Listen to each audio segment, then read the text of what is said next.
Welcome to the Slop Farm. Enjoy the video. In this video, I will explain how to use Media Encoder.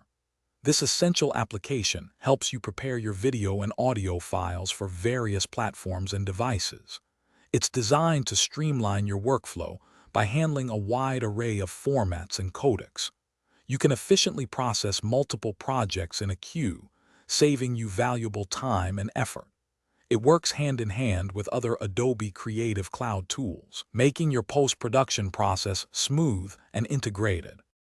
To begin, launch Media Encoder and locate the Queue panel, which is your central hub. You can easily add your media by dragging and dropping source files directly into this panel. Another option is to click the Add Source button, allowing you to browse and select files from your computer.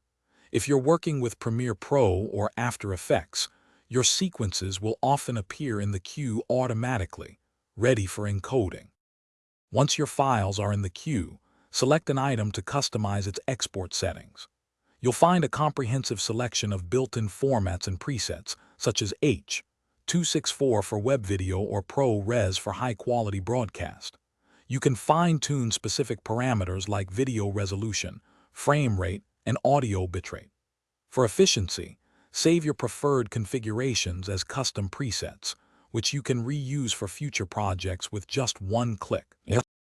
Before initiating the process, take a moment to double-check all your export settings to ensure everything is exactly as you intend.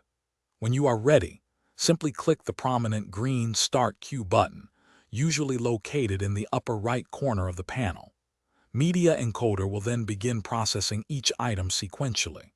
You can monitor the progress directly within the queue, and your completed, encoded files will be saved to the output folder you designated. Thanks for watching.